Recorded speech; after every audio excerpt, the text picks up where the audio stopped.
People of Eastern Visayas, this is Baybay.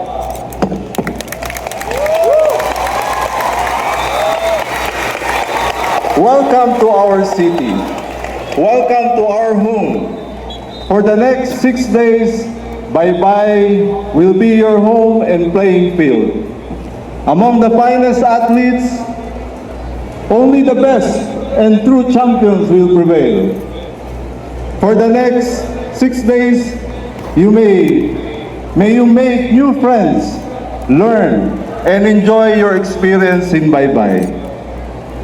We have not only prepared your playing venue, but we have also prepared our attractions. Find time to interact with our locals and visit the Lintaon Peak, where we have the image of our patroness, the Blessed Virgin of Immaculate Conception. The 16,000 blossoms. Visit Pomponan Church, home of the miraculous image of San Antonio de Padua. Visit Punta Church, the oldest church in the Diocese of Maasin. Visit the Sea of Clouds in Barangay Villa Solidaridad. Enjoy Baybay's famous chicken barbecue at the scenic boardwalk and boulevard. Or you can stay here at the sports complex and be awed by the dominance of Mount Pangasugan. To my fellow Baybayanons, today we also celebrate the anniversary of our parish, the Immaculate Conception Parish. 190 years ago, in 1836, by this church and by this event, God has declared Baybay His own. Today, I ask you to remain in His love.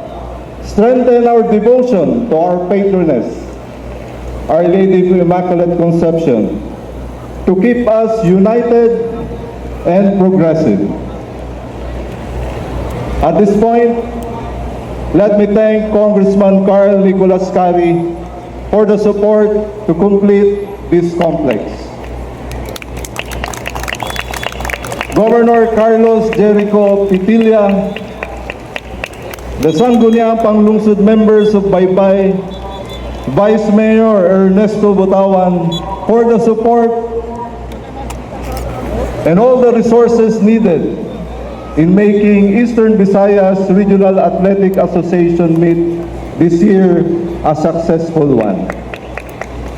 I also extend my appreciation to the Department of Education, Baybay City Division Office, the organizing committees, Philippine National Police, Philippine Army, Bureau of Fire, City Health Office, the Tourism Office, our barangays, and all partner agencies and volunteers who ensured the safety, order, and success of our activities.